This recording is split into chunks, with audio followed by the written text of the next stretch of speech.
just for fun. Seems to go over better in the clips. Okay. Fuck it, we're shooting raw. Just keep off the glasses. All right. We are live.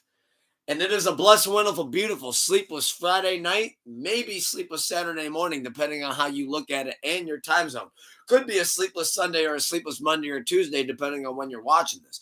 But if you are watching this, I do heavily suggest that you hit that like and subscribe, because for the first time in 2 weeks, not one, but those, we got the great co-host, the good brother Scotty Two-Stone, joining back. Thank you for pulling up a chair with us tonight.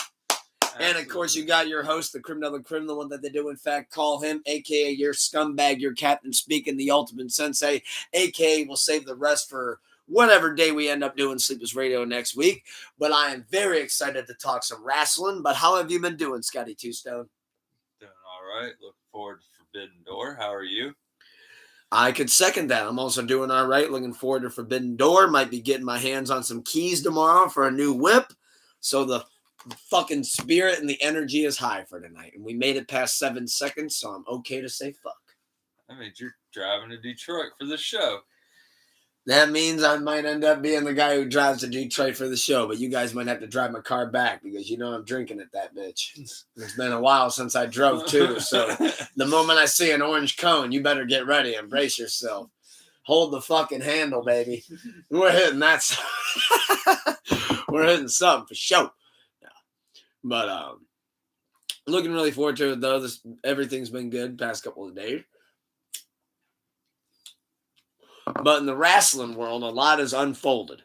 And we do have a full Forbidden Door card that we get to review and predict and give our bold takes, hot predictions, and maybe even potential spoilers. So, to kick us off, what do you got? Let's kick us off with this jobber of a match. For the TNT Championship, we're live from the O2 in London. AEW Forbidden Door. We got Kyle Fletcher versus, we're going to have a lot of fun tonight, Hiromu Takahashi. I know I didn't say it right, but we're just going to breeze over it and call him HT. Okay. However you want to pronounce that, guys. I have 20/20 vision, and He's I still a can't legend. out that. Well, obviously, Kyle Fletcher wins, right? Yeah. Get that one out of the way. That's easy. All right, then let's have fun and have a good match here. One of the matches that I'm looking the most forward to, top 3, for the AEW World Tag Team Championship, we have the Hurt Syndicate versus FTR versus Brodito. Who do you got? I got the Hurt Syndicate, and I want the Hurt Syndicate. I'll lead us. FTR. You think or you want? Think. Who do you want? Well, who do I want? Hurt. You want the Hurt Syndicate? Yeah. We hurt people. That's probably who's going to win. I think that's going to be one of the best matches of the night. And I'm looking most forward to it. But FTR is trying to reclaim. I really love the AEW tag. FTR is trying to reclaim the best tag team alive. Were they ever? What? Truly? The best tag team? Were they ever really, truly? I mean, when they were shaving each other's backs. Young Bucks. Oh, get the fuck out of here with that shit. If you're going that year for FTR, the Young Bucks had them smoked. Oh, get the fuck out of here with the Young Bucks. Super kicks after super clicks and not selling shit. You say what you want, but Matt and Nick Jansen are fucking talented, dude. This version are, where they're getting treated like the jobbers. They've always been. They can get that over. Look at that. They can literally get being jobbers over. That's how good they are. It's only because it's written for them to be that good. Well, they have creative control. Because it's like Justin Roberts doing what he's doing with them. Production code. That's cheap bullshit. It's not like they got over by being jobbers. My favorite Jackson is Matt Jackson. I actually like to get a beer with him. He's like one of the top 5 wrestlers that I think like. In fact, I gotta say the brothers. Out of the, this would be a random question, but out of the top 5 wrestlers. What? Not even the best tag team brothers. Who would be? Oh, I'd rather fucking see the Lucha Bros. Penta's way better than Ray. I'm saying both of them are way better than the Young Bucks. No. Yeah. And that match that they had was great, but the Young Bucks team, way better. Granted, neither one of them sells, so you can't knock them for that shit. You're just wrong. I would tell Punta there's a couple of times where like, dude, you got to sell something. He sold his arm opening week in Raw. Looked like he just got stung by a swarm of bees. I'm just saying, the Young Bucks ain't even the best tag team. I don't know, man. I've always ranked them high. They're really good at storytelling. Like, what really stories? Good. What stories they tell? You just said it. Look at the jobber shit they're doing now. That's like saying Xbox was good at getting heat. The 1, 2, 3 kid. No, I said Xbox. There's a difference. When he came out to Uncle Cracker. All right, how about this tag team match? I almost wore this shirt tonight because of how hype I am for this. Another match that I'm looking really, really forward to. We got Adam Copeland and Christian Cage versus Nick Wayne and Kip Sabian. Who do you got? Who do you want? You know who I got and who I want. Yeah. On this day. I love Cope. You want Ledge. I want Ledge. And Cage, brother. I want the Ledge with the Cajun sauce. Hell yeah, I want the concerto. That's my orchestra. Boom. Who's getting hit with the concerto? Nick Wayne. Nick Wayne's mom. Concerto. I think Nick, fuck it. You know what? This is what this show's all about. Nick Wayne's mom is getting concerto. Deal with it. I say Luchasaurus wins. Luchasaurus Kip Sabian. Luchasaurus not part of the match. Nick Wayne is? Yes, Nick Wayne and Kip Sabian. I thought it was. I mean, Luchasaurus is going to probably interfere. Yeah. But I think he's going to eat a spear. I thought he's going to eat a spear. I thought Nick Wayne was hurt with his broken foot. God damn it. Yep, you're right. It is Luchasaurus and Kip Sabian. Damn it. Jesus Christ, you're terrible at hosting. Do better homework. Fuck. That's okay, man. It's the power of the internet, man. We fix all mistakes. Easy as like that. Save the card on Wednesday, and that's what I get, right? Live programming. What do you do? This is another match that looks really good, though. However, it does look like it might be Swerve's last match for a while. We have Okada defending the AEW Unified Championship against whose house? Swerve's house. Still Okada's house. It's Okada's belt. And guess what? He's going to say, eat that pin. Take that L. Bitch. Take that L out as you walk out the door for a couple months. Oh, good. But Swerve deserves time off. I'm playing Flip Cup against myself. I hope Swerve gets some time off. He deserves it. He does. He also signed a fat contract with AEW in February. It is what it is, man. I don't talk contracts. I don't talk money either. I don't like pocket diving. That's not my business. I don't like pocket diving, but if I saw that deal, money that was WCW's money. If I saw that deal correctly, Swerve is getting paid very well. Eric Bischoff fucking paid people to do nothing. Disco Inferno. Look, I'll say this: I'm not a pocket diver, but I can tell you this: I'm almost positive that Swerve said something crazy during the Chris Van Fleet interview. And said that he gets 80% of his merge revenue. Yeah. If you get 80% of your merge revenue. Yeah, you know how much WWE wrestlers get? Not 80%. Tony Khan's nice, man. When it comes, it's because you can actually make your own. You have to go out on the road and market yourself even more if you wanted to. That's why I fucking love AEW. I'm never going to hate But WWE's doing the same thing now in Bloodsport with Natty. They don't know how to book her. But anyway, that's WWE. We're in AEW, 2 different promotions. So, Fatal 4-Way for the TBS Championship. 9 belts, Monet. She now holds Nueve. She is the Nueve. Mercedes Monet versus Alex Windsor. And I do believe we have Penelope. And I believe the 4th that they end up including was Chris Statlander. Because it was a mystery 4th. And I think they ended up announcing it. Okay. I think it was Statlander. I'm going to take your word for it. I think Mercedes. Yeah. It don't matter who you're throwing in there. Who's taking the pin? That's the road we get into. Who makes that bread? Who's taking the pin? Windsor. Penelope. Windsor. They're trying to get her over. That's Tony Storm's right-hand girl. Yeah. I think Penelope eats that pin. Okay. We'll find out at 2 o'clock on a Sunday. Well, probably about 5 o'clock on a Sunday. That's a lot of paychecks in this fucking card, though. Well, it gets even deeper. It gets even deeper. Your favorite tag team's next with 3 other lovable blokes. You want me to go that route? Well, what were you going? I was going to go the lights out steel cage.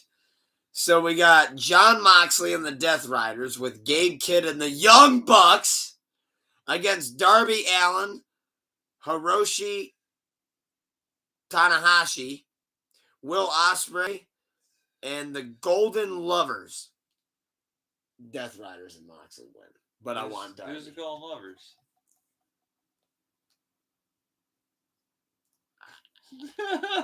Kota Ibushi and fucking Kenny Omega. Sure. They win. No. Yeah. Moxley and the Death Riders win. No, they're ending that story. They're ending that group. All right. I'm going to throw it out there. Oh, is this where Shayna Baszler makes her return to wrestling? With Marina Shafir. One of her best friends. Now, that's where they start. Now you start cooking. Now you start she cooking. Helps out Kenny Omega and them. All right, I got to finish. I just told you how it ends. Yes. But now I got to tell you how it actually ends. This is where you get to tell me you're wrong. You alley-ooped me. See, this is why we're like Dwayne Wade and LeBron. It's why we're like that iconic photo. Is because sometimes I'm Dwayne Wade and you're LeBron, and then other times you're Dwayne Wade and I'm LeBron. But you just Dwayne Waded me. You just threw me the alley-oop and threw your hands up. So let me take it from you. I don't like that. Let me take it from you. At the end of the day, I'm a huge Dwayne Wade fan. So I'm always going to respect that iconic shot. And I have a poster in my room of it. I haven't jacked off to it. Don't worry. Not yet. Ooh. But but no, on a serious note, pause. Not like that John Cena poster you have. Easy, he autographed it. But looking down. I stood for 6 hours at the IX Center for that. That was earned, all right? But I think that the finish of that match is the Death Riders win, but then right when you think the faces are getting over, Shayna Baszler. And she chokes out. Oh, God. Who would she choke out from behind? Choked out Will Ospreay. Break his neck. Boom. Snap it. So Maria Shafir and Shayna Baszler are going to have no competition. They're going to be tag team. Because Tony Khan wants tag team women's belts. He said and who's going to be the first ones to hold them because they're already made. See? You just see? You like I said, alley-oop. Alley-oop. Alley-oop right there. Got to get another brisky. Is that why they got Tony Storm mentoring Alex Windsor? Yeah. You got Athena mentoring Billy Starks. Because you want to get these ladies over. And I love Athena. I think Athena's awesome. I'm actually in the favor of I think Athena should win the fucking title. See, I like Billy Starks because I watched her in GCW shows. You watch Billy Starks? Yeah. See, I guess I'm not too hip to her ball there. But that leaves us with, since you mentioned Athena, for the AEW Women's World Championship at AEW Forbidden Door, we get a dream match, folks. We got Toni Storm versus Athena. Who do you got? Athena cashing in her casino gauntlet? What do you think? Sorry, you two. I'm drinking a Budweiser. Yeah, I think fucking it's a hard one, man. Because I think Toni Storm's time's coming I love to an Toni, end. but I want Athena to win. I think your time's coming to an end. You think the timeless is running out of time? Yeah. Is it at Forbidden Door? That's what I don't know. That would be a good title change. That would make that pay-per-view mean something. And sometime this year, she's losing that title. I just don't know who else you can drop it to. You didn't drop it to Monet. That's her highlight. That's her peak. The Monet. I thought it was going to be the fucking... oh, shit. What was her name? Don't ask me. I'm not a name guy. I'm not a name guy. The one she had that match with, the curtain call match. The final act. She goes by Blake. Oh, Blake Monroe. Yeah, but that ain't her name. Mariah May. Yeah, thank you. Well, they obviously I thought that was going to be the peak match, but obviously the Monet match because she won. And see, once she won that, I think it now becomes a question of then who. Yeah, and I think Athena's right there at the verge of being. And I think we should do it. The next step. Like if I was Tony and I was talking to, well, obviously this is going to sound weird, but if I was Tony talking to Tony, if I was Khan talking to Storm, I would look at Tony Storm and say, hey, I think you're doing the best work of your career. Where do we go? And I would also ask her this though. If not Athena, then who? Yeah. See, I can't think of anybody else like any.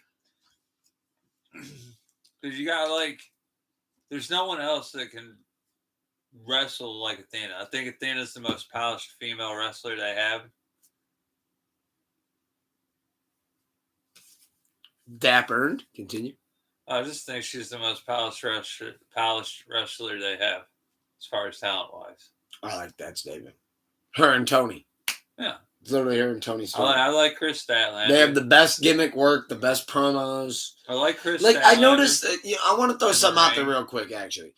Did you happen to catch that Athena promo that she cut on Collision last week? No.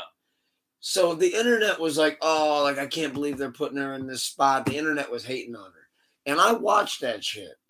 That was a good fucking promo. And the internet was over here like, oh, she doesn't deserve this spot, da-da-da-da. And I'm like, this, that, and third. I'm like, really? I'm like, that was actually a really good promo. Like, really good. And it was something that you mentioned earlier, too. I think this was pre-pod. But it was organic, and it was quick. It was like, hey, here's 2 minutes. I'm going to run you down. I'm going to tell you why I'm better than you, and I can belittle you and make the crowd laugh and be entertaining. If I'm doing promos, you get 5 minutes to say what you got to get your point across. After that, I'm playing your theme music and you're walking out. You get your shit off, and go. If you want to go out, we'll go get the guy from the Apollo to go sweep you off the fucking out of the ring. See, I will say that only on certain occasions do I agree with a promo going overboard if they can actually really go back and forth. But tonight, Logan Paul was just reiterating the same bullshit. To the point where John Cena literally gave him the look of look, I'm going to do one last final statement and shut the fuck up. Get the fuck out of the ring. And literally when he delivered it and he threw the mic down and Logan Paul kept talking, he smacked the mic out of his hand. And what I liked about that is that, I know I'm kind of ranting real quick, but when John Cena smacked the mic out of his hand, the thing that I respected about that was John Cena being like, dude, Logan, shut the fuck up. We got to get to the back. We're going way over here. There's no way that Triple H said you guys can have 32 minutes. There's no way. That's over a quarter of the show. It's a 2-hour show. You went 32 minutes. You took over a fucking quarter. We're not talking about the land of giants right now. We're in the land of midgets. So back to AEW. God dang it. It's so easy for me to get triggered and go into that fucking realm. Jesus Christ, man. It's passion, man. It's passion, dude. But in the graphic, I wanted to make sure that I saved my favorite 2 matches for last. Because these are the 2 matches that I'm looking the most forward to, as you can tell by the shirt, but we're about to get there. I need to ask you one more, though, before we get to that destination. So this is your second favorite match. It's going to be this match. Zack Sabre Jr. versus Nigel McGuinness. Well, what do you know about either one of them? Zack Sabre Jr. is my New Japan guy. I don't keep up with New Japan the way that I used to. I'm an outsider. I only keep up with dirt sheets and highlights. I'll be honest with you. But Zack Sabre Jr. is somebody that if I was Triple H or if I was Nick Khan or Tony Khan or whatever Khan, if I just owned a wrestling company, I would be looking at Zack Sabre going, when is your contract up? Because I would love to have you a part of my organization. Because you are fucking incredible. You are durable. Your moveset is insane. To me, you're insanely over. You can speak Japanese and English. You are fucking insane. You're incredible. He can speak Spanish. I've watched interviews with this dude. This dude's bilingual as a motherfucker. Yeah. That is somebody that you can put in any press junket and put as the face of a company and put them in front of a camera and they can promote your company and you want to see him wrestle. And to be honest with you, the way I just heard myself say that, I don't think I could say it any better. That's why I love Zack Sabre Jr. versus Orange Cassidy? No. Yeah, I've never seen that, and I love Orange Cassidy. And as you can see, I love Zack Sabre. First Forbidden Door. I mean, on Instagram, he literally goes by Lightsaber 420. What more do you need to know? Lightsaber 420. But yeah, Zack Sabre's a phenomenal wrestler. Chain wrestler. That match is going to be good. And it's against Nigel McGuinness, and it's one of his last matches. That's going to be good. I've always liked Nigel, too. Or do you like Brutus Magnus? I'm not going to gimmick and fringe. I like Nigel McGuinness. Tony, you're welcome. So you say you like ROH Nigel, not TNA Brutus. I've always loved ROH. And I think they're the same person. I've always loved ROH. Oh, it's Nick Aldis Brutus. I have the ROH app on my phone. Oh no, I love ROH. Is that Desmond Wolfe? Was he Desmond Wolfe in TNA? I think you're right. I think you're right. I think he was Desmond Wolfe. Dude, I say he was Nigel McGuinness. No, not Bruce Magnus was fucking Nick Aldis. What? No, Nick Aldis was NWA. TNA. Oh, we did have. That's where he met Mickey. Brutus Magnus? Nick. Was Nick Aldis? Well, that's where he met Mickey. No. It was TNA. That's not what I'm saying. But Nick Aldis, though, was NWA champion. Yeah. And he lost. That was like his big promotion. Yeah. But yeah, Zack Sabre wins. That's going to be a great match, though. Submission. No. Pinfall. That's going to be pinfall. If you say so. You say submission, I say pinfall? Absolutely. All right, well, I'm rocking the merch, so I saved the best for last. Get ready to clip it, as I like to hear it back. So, for AEW Forbidden Door main event, AEW World Championship, Cowboy shit, the Cowboy himself, Hangman Adam Page versus the Devil himself, Mr. Maxwell Jacob Friedman, Happy Gilmore 2, the scumbag himself, my favorite in AEW, MJF versus Hangman Adam Page, the Cowboy versus the Devil. Who do you got? Hangman. They ain't dropping that belt off him so quick. Well, guess what? This is why we have a show. I do like Cowboy shit. You know what happens in the end? Lights fade out and go dark. Sting. Undertaker. No, I'm just joking. I'll tell you what, if I hear that dong at Forbidden Door and I hear that bite come out, then we really are Forbidden Door. That is Forbidden Door, brother. No. Fucking the Devil appears. Adam Copeland returns. All Rouge.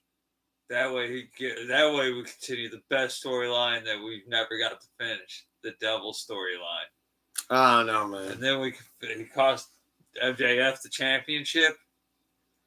Boom. You got another feud for MJF to do nothing with for another year. He can work that Legends contract where he wrestles twice a year and calls it because Adam Cole can't go longer than 3 matches. Adam Cole can't even fucking come down the ramp. Technically, it wasn't his fault what happened last time. I don't know, man. That's bad timing. Bad luck. Yes, so. How else do you chalk it up? Well, he wasn't that injury prone in NXT, was he? You watched him. I didn't. That was your. That's more Danathan Daly's thing. Okay. As far as I know, though, he was durable for a while, and then he wasn't. But he wasn't. So, as we're talking about AEW, though, and as you know, I love talking about WWE, so we might as well talk about both at the same time. Something that I wanted to do with Bumps and Bruises moving forward was I wanted to ask ahead of time to loyal supporters of the show. So if you want to hit that like and subscribe, that's an easy way to ask us a question that we will answer on air. But Dooley, shout out Big Duel Santana, Big Dooley Jones. He wanted to propose a question to me and Scotty Two Stone and all of the viewers tonight. So starting with this, his question is, he loves, and his favorite female wrestler is, shouting you out here, Dooley, is Mercedes Moné.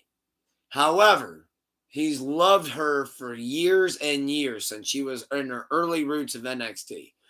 So Dooley's question, practically in verbatim, is, and you got to pay attention to the wording, who was more impactful as a character and as a wrestler? Was it Sasha Banks or was it Mercedes Moné? Scotty Two Stone, me, everybody watching, let's figure this out. Who was more impactful? Sasha Banks was more impactful. Better wrestlers, definitely Mercedes Moné. This is easy. Because we don't have the 4 horsewomen. You made this easy. Sasha was more impactful because of her accolades leading up. She was the worst of the 4 horsewomen. Because they didn't let her really wrestle. Oh, they wanted her to dress up like Sailor Moon and drop ass in the middle of the Royal Rumble. And then cry when she lost. Or won. Or both. And I don't think we'll ever know it, but her and Naomi supposedly heard a finish of a fatal 4-way match on that Monday night where when they were the women's tag team champions. And they both looked at each other and were like, we can't do this. This will bury us. And you know what? I agree with that. I think that's needed more in wrestling. Don't just sign yourself up to get buried. Creative control. Oh, this is going back to LA. Fuck it, I hate it. But this got to go back to LA. I'm not doing that. Unless you want to do it, I'm not doing it. Because why else would you say you shouldn't sign up just to get buried? You signed up to eat your shit sandwich and go on with your day like Athena did. And look at her now. We were talking about her winning something. I do agree. I do love Athena. Eat your shit sandwich or leave. Fucking what'd they do? They didn't want that shit sandwich, so they left. They were way ballsier in leaving, and I'm surprised Naomi came back. But I bet you, she came back, she got more money than when she left. If I was a producer, this is why Vince McMahon would fire me on day one. Because I don't give a fuck. I'd walk right up to Vince McMahon. If I heard a wonky finish, I'd walk right. Oh, he wants to see me sneeze? I French inhale, brother. I'll sneeze all the motherfucking time. I walk right up to that motherfucker and go, what are you doing to these girls?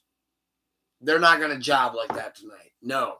They're your women's tag team champions. I don't know what the finish was, and I don't think we'll ever know.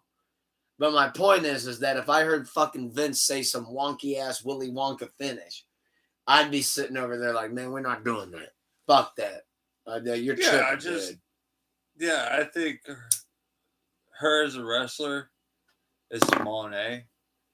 But that's obviously the best. But I also think she's the worst of the 4 horsewomen. Charlotte Flair, Becky Lynch, and Bayley? Yeah.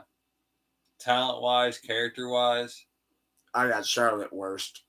For what? Gimmick. For her character? Gimmicks always suck. For character? Her gimmicks always suck. Just being Ric Flair's daughter is basically her gimmick. Yeah, nepotism. I mean, what was Bayley's gimmick? Hugging? Well, until she healed. Now she's hugging. Which I wanted her. Now she's going to be heel hugger. She's psychotic. Heel hugger. Like, what's Becky's? She's, Becky Hogan? Yeah, essentially. Now? But what was she That's then? kind of what she's leaning into. What was she then? The man. Yeah. What a great gimmick that is. Easy. So LGBTQ community. So I'm just saying. Thank you, everybody watching, man. Everybody watching live, whether you're watching live or watching afterwards. I appreciate y'all. A terrible. I think she was the worst of everyone. Of the 4 horsewomen. All right, so then I got my question to ask you, which I think is a great question because I've never asked you this before. No, it has nothing to do with Luther Reigns. No, that's not a great question. So my question for you and my question for everybody watching. I think this is actually a really, really solid question. So obviously I know you're an NWO guy. And I'm an NWO guy too. And I thought with Hogan's recent passing, we could honor him by just kind of reflecting on who might be better out of these two individuals that I wanted to ask you. Who had the better all-time solo career? No. Who had the all-time better solo career? Razor Ramon, Scott Hall, or Kevin Nash, Big Daddy Diesel? Well, one of them won championship in the big leagues. They both did. One of them won the heavyweight title. World heavyweight title. Well, if I'm not mistaken, I think Razor won the Intercontinental title in WWE, but he never won the world title. I think Kevin Nash held the world title. Yeah, in record low numbers, too. WWE was going to the toilet as him as champion. You're saying he wasn't a draw? Yeah, he beat Bret Hart. Fuck. That's who he beat. Bret Hart put him over. So who's the better member? Scott or Kevin? Razor or more accomplished in their career? Diesel. Kevin Nash. But better person, like personality, wrestler. I knew this was a good question because I get Razor to disagree with you. Razor Ramon was way more talented than Kevin Nash. What was Kevin Nash's moveset? Jackknife, clothesline, big boot. Razor had more than 3 moves. Here's what I was going to say. I think... Great mic work. You think Kevin Nash was better than fucking Razor Ramon on the mic? Yeah, exactly. Get the fuck out of here with that weak question. Not even close, Chico. Not even close, Chico. Razor Ramon is one of my favorites of all time, but I also love one of my top 3 favorite big men of all time, which is Kevin Nash. So that's why I want to ask you that question. But now I got to give you a little bit of a contest there. I got to give you a little bit of a rebuttal. I got to play devil's advocate, right? That's what makes it a show. So you're going to tell me how great of a wrestler Kevin Nash is because he beat 47 guys in a single minute. I'm going to say 2 points. Who main evented more? Kevin or Scott? In WWE, Scott never main evented. But here goes the question. Who do you think was more reliable? Scott. Razor Ramon. You think he was more reliable to show up than Kevin Nash? Oh, Kevin. Oh, more reliable to show up. Okay, I'm sorry. I misunderstood your question. I'm sorry. More reliable to give you a good match. Yes, Razor would give you the better match. Razor would give you the better match. More reliable Kevin to show up and not be and be all right. Yes. Who will take it more serious? Speaking of which, though, speaking of which, Kevin did. I'm so glad that you mentioned this because we're about to have a bumps and bruises moment. Oh. Scott Hall, I loved it when he told the story on Inside the Ropes of the Intercontinental title ladder match against Shawn Michaels. He forgot, bro. He forgot that he had a match that night. He goes, I'm literally in the back. He goes, I'm drinking, I'm hanging out. And Shawn comes up to me and goes, you ready? He goes, we're up next. He goes, oh, he goes, this is Mania. Fuck. He goes, all right. He goes, I put my beer down and shit. He's like, all right, I got to get into it. All right, okay, we're good. And he goes, literally, I walk into Gorilla and Shawn just looks at me. He goes, you ready? And Sky goes, yeah, I'm good. And he goes, we went out there and tore the fucking house down.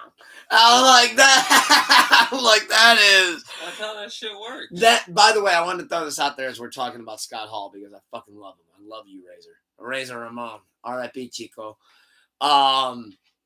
He said that was his favorite match ever because he goes, me and Shawn were such good friends that he goes, as soon as we get in the ring, he goes, the moment we lock up, he goes, he's calling shit, I'm calling shit. I'm like, that is what it's all about. But I was really curious to know on who you respected more out of that. Because, like, I've always loved Kevin Nash. Like, I've always loved him. Like, I thought his WWE work was incredible. I thought his WCW work was obviously his best. Who had the most quotable fucking thing? Who had the most quotable? Yeah. You know who we Chico. are. Chico. I just said, and go take it easy, Chico. You know who we are. You know why we're here. Who said that? Razor Ramon. as he got hit with the beer. You know what also he said?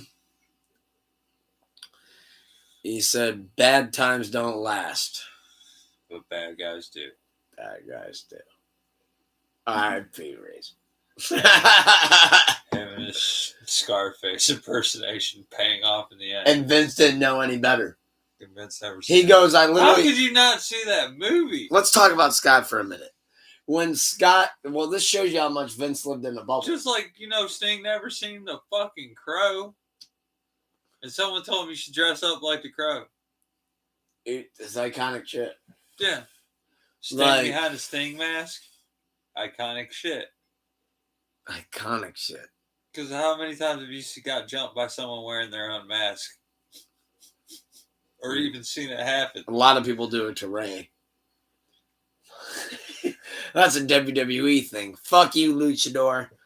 Fuck you. Except you. We're going to fucking rip your mask off and put a different mask on. El Grande.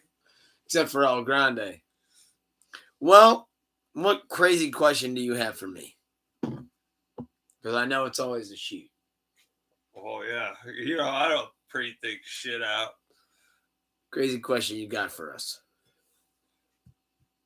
TNA moves to Wednesday. Do they survive? With WWE's help. So there's talk of that happening. Okay. How does TNA win this war? Well, here's what I would say is, because TNA has a good product. If they're gonna put TNA on Wednesday, I don't know if you watch it. I keep up. Have you watched it on Thursdays? I don't watch, but I do keep up. Like, I'm familiar with Nick Nemeth and like all that shit. Like, you're familiar with the WWE guys. Gotcha. Yeah. AJ Francis. Well, Top Dollar is a different story. You can't even go over the top rope. I can go over the top rope. Mustafa Ali. I know who you're following. It's cool. But, yeah. Can they win with WWE's help? The Wednesday Night Wars? Yeah. Well, see, that's what we getting ready to witness a Wednesday Night War. Is basically what I'm asking you. I actually think we're getting ready to witness a Tuesday Night War. I think that, because I know what you said with Wednesday. Oh, so who's going up against NXT? I think. Okay, so hold on. This is what I'm thinking in real time. TNA moves to Wednesday, and AEW's like, hold on there, dude. We'll just move to Tuesday and beat NXT again. But this is different times, brother. And NXT is just gonna keep burying us, dude, by 200,000 views each week until we just say, fuck it, we're done being money marks. And we'll just move to Thursday where there's no competition, brother. And then we can go do our HBO numbers.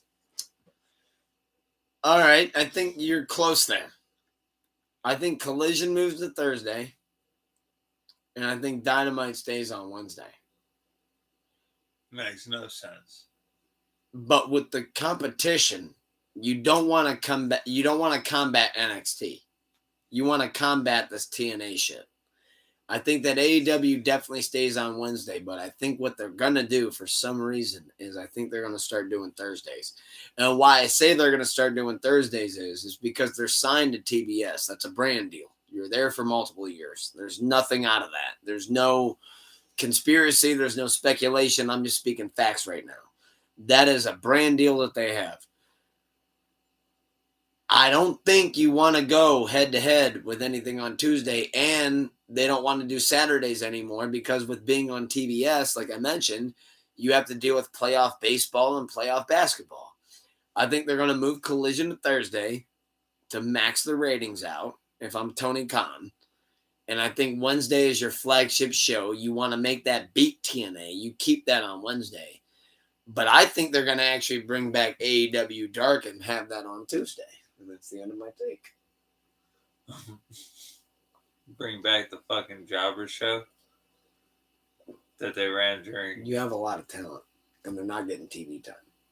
You have a lot of talent in WWE, and they don't get TV time. You just eat that sandwich. And guess where they end up? On WWE Speed on your Twitter feed. That's dead. Yeah, they killed it. So now see what I mean? You got talent. People. Here's what I mean. If I'm running a business, I do not want to see one guy every week in catering just eating the same bullshit. You know what I mean? No, you keep him there for like Andrade. Like, let me throw out Andrade, for example. I think Andrade is a very good talent. I know Dooley, shouting you out again, you always try to say Andrade's not getting a fair enough shot. He's not getting a shot at all. Yeah, that tag team match with Ray Phoenix at SummerSlam. Wait, what happened? What happened? Tell me what happened in that match, Scotty Two Stone. Hit me. What do you mean? He fucking jobbed. That's a jobber move. They tipped the ladder off. They tipped the ladder, and he went through the fucking table. You know how many people it's a jobber move. You gonna say fucking Johnny Gargano's girlfriend was a jobber move because she fell with No, she ate that bitch. So was it because it's a female? She's tougher and she ate it, but because it's Andre, Andre fucking fell on a table. He went boom. That's how he took it. He went boom, boom. I can eat a table spot like that right now. That ain't shit, dude. That ain't shit. What do you want me to do? Fall off the top rope and go through? What is it? He's fucking nothing. That's on him. I'm sorry, he's boring. Got talent, can wrestle, but what's his character is what? That's the thing. And I always go back to that. His character is literally, I'm a good wrestler. What does that do? What does that actually do? Kurt Angle is a great Look at whose shirt I'm wearing. Kurt Angle is a great wrestler. But you know what else he did? Cut good promos. Figured out that part too, because he wasn't always that good. At the end of the day, I always look at it like this. Andrade if I'm entering into my dream wrestling match, am I the face or am I the heel? If you want me to be the face, I can be a face. Andrade needs a mouthpiece. Some kind of charisma. He needs a Daivari. He's fucking so he needs charisma somewhere. He just don't have it. I said Daivari because he's a backstage producer. Yeah. And the way I look at it is, like you said, I agree with you. Andrade needs a mouthpiece. In a pinch, I would be in the back going, hey, Daivari, take off that headset and go out there with him. I'm just saying. Get some heel. Get some heat. You know what I mean? Not get some heel. Get some heat. Like go out there. You expect him to be doing something, but he's doing nothing. You know why he's doing nothing? Tell me. Because he has no charisma. Black hole charisma. No one gives a fuck what he has to say. No one gives a fuck about his matches. What do I always say? Look who's selling right now. Who's selling merch and getting on TV? Motherfucker ain't getting matches, but he's getting on TV somehow. LA Knight. Karrion Kross was selling fucking merch for some reason. Wasn't on TV for fucking 6 months. 7 months was still selling merch. Following who the crowd gets behind him. Fucking Jey Uso says one fucking word. Yeet. 4 letters, 1 word. Gets over. People chant his shit and buy his stupid shit. Paid $10 for that thing. I'm just saying. They all have charisma of some sort. I don't understand Karrion Kross. I also think he's a black hole charisma. I'm a charisma guy. You know that. What do I always say? And that's what's wrong with you got to get over on the stick. You got to get over on the stick. There's not enough charisma. And Randy Orton, kind of bland looking. Figured out how to fucking work out a legend killer gimmick. Theme song helps. He got over it. He didn't have that theme song when he was starting to get over it. No, that's when you're burning my light. Yeah. Hey, nothing you can say. Nothing's gonna take what you've done to me. That's all I'm saying, man. It's like that's what's wrong with Andrade. No one cares because no one cares what he has to say. And that's like the worst. Go join the LWO. Fuck it. Now you're triggering me. Now you're triggering me. Go be their leader. Now you're triggering me. Go be their leader. Maybe that's what he needs. A group to follow him. LWO. Maybe Rey Mysterio just gives him the range. Be like, you know what? I'm done working now. I just want to chill out. maybe do some backstage work with some of these wrestlers. But here, you take the reins, Andrade. You lead this group. You and Ray Phoenix. You might be onto something, dude. That's how you fix Andrade, but no one's going to listen to that. You know what? You might be onto something. Like Rey Mysterio being like, hey, I'm coming back for one last match. Pass the baton. Yeah. You run the LWO. Make this group mean something. Yeah. Maybe that's what Andrade needs. A group behind him to push him to his next phase. He needs a Rosebuds. They could be his Rosebuds. I'm for this. No Just saying. You asked how to make them relevant. That's how you make them relevant. Yeah. He'd be the mouthpiece for LWO and let him actually talk. He could be the one that's. I can almost picture it, him being like, "Hey, I've been held down," like that type of shit.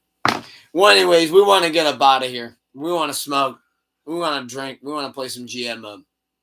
Everybody watching live, thank you. Appreciate it. Appreciate the love big time.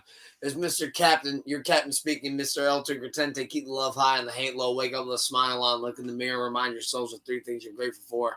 And most importantly, always look in that mirror dead in the eyes and go, I love you. And I can't specify that enough. With that being said, I love y'all.